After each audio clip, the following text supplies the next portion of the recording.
This is Ollie from History Profiles, and welcome to another video. Today's video will be about the knight and warrior William Marshal, the fourth son of a 12th century baron, and how he rose to become one of the greatest well-known knights in all the realm. William was born in England around the year 1146. His father, John Marshal, was a minor noble who was involved in a civil war between the succession of Empress Matilda and King Stephen. This would lead to a long war called the Anarchy, and England would become a lawless and chaotic land. King Stephen besieged John Marshal's castle and then took a young William hostage to ensure his father John would surrender the castle. However, John Marshal used this opportunity in which to reinforce the castle and to alert Matilda's forces. King Stephen then ordered John to surrender or William would be hanged, and his father said, "Go ahead, I still have the anvil with which to forge more and better sons." King Stephen could not bring himself to harm the young boy, thus William was spared. He remained a hostage for several months and was released when the civil war ended. Knowing he was the youngest son and had nothing to inherit, he knew he would have to make his own way.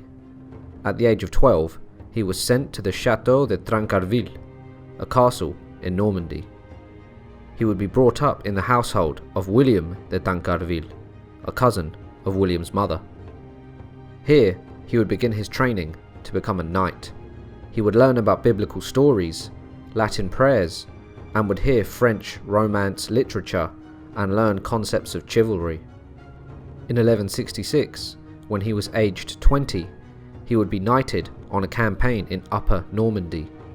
This is where he first had his true taste of battle, where he is said to have fought well and with valour.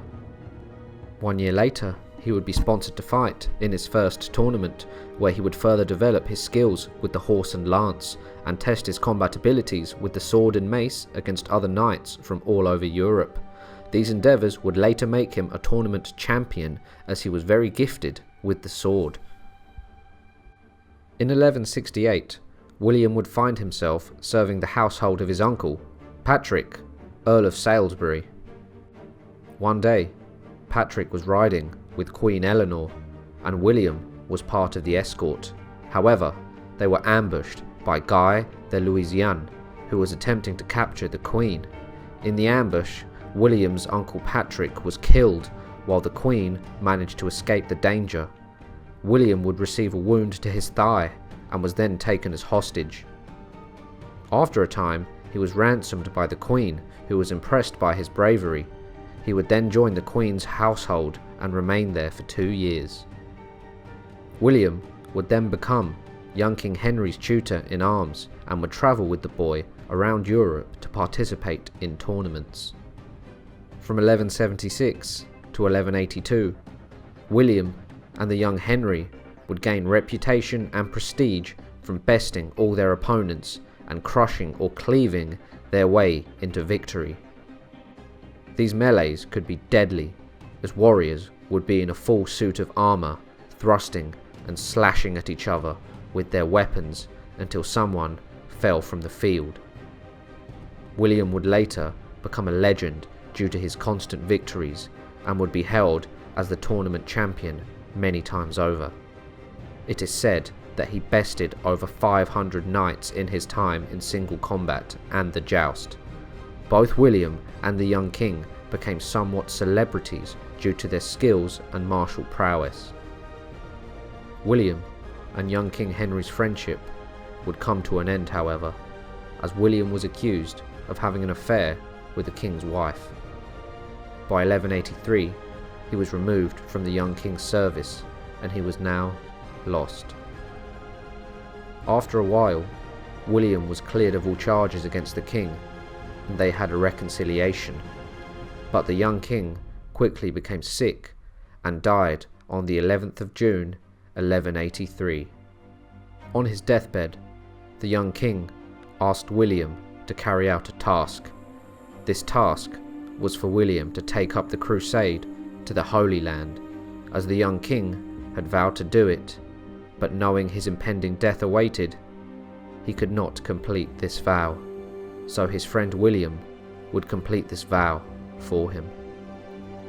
William left for the Holy Lands in 1183, and nothing is known of his activities in the Holy Lands except he fought alongside King Guy of Jerusalem and the Knights Templar. He fulfilled the king's vow. After he returned from the Holy Lands, he joined King Henry II's court.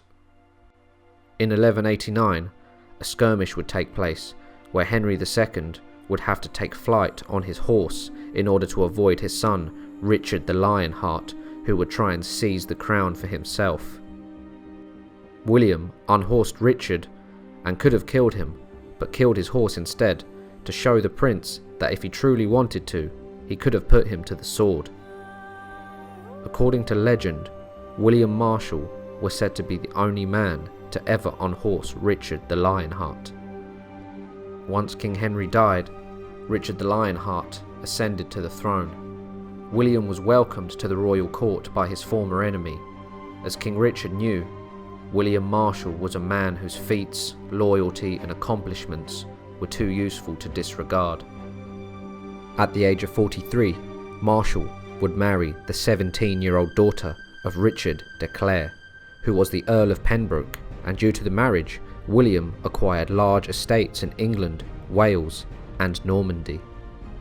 William had just gone from a landless knight serving his king to one of the richest men in the kingdom.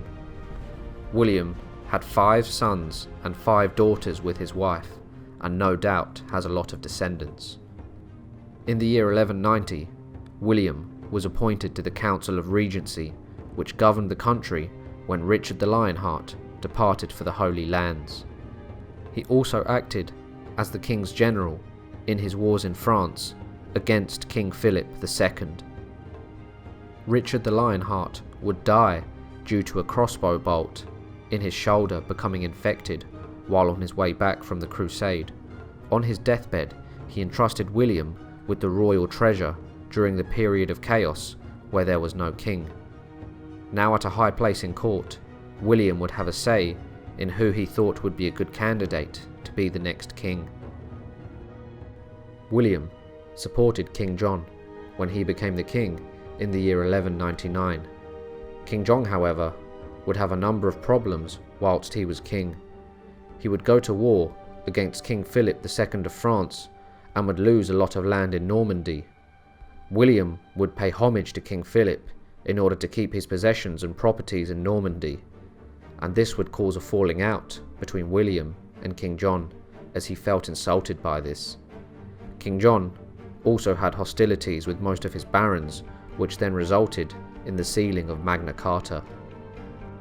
King John, however, wasn't adhering to Magna Carta's legislation, and his barons had had enough.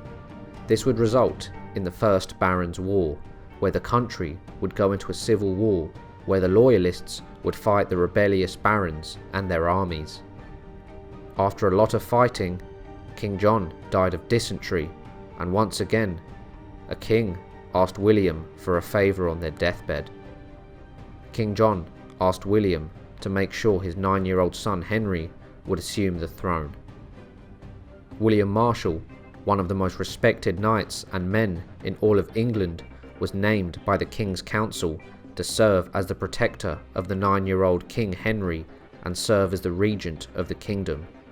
William was basically the king in all but name, ruling over the kingdom until the young king came of age.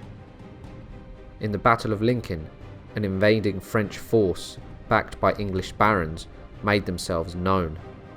William charged and led his army at the age of 70, leading them to victory against the forces of Prince Louis, whose father had warred with King John. William, now aged 72, realised his life was fading. In 1219, he summoned his son, William, and his household knights to his estate in Caversham, where he called a meeting of the barons. He entrusted the regency to the papal legate, not trusting the bishop or any other barons at the meeting to rule the kingdom. He died on the 14th of May, 1219, at Caversham, and was buried in Temple Church in London, where his tomb can still be seen. In his time, William Marshal had seen it all: the battlefield, the glory of the tournaments, the scheming barons in court, and the death of many kings. He was truly an inspiring man, being the fourth son of a minor noble who climbed his way up honourably to rule the Kingdom of England. Thanks for watching the video, guys. If you enjoyed it, make sure to hit that like and subscribe button. Also, share it, and I'll see you next time for another video. Bye.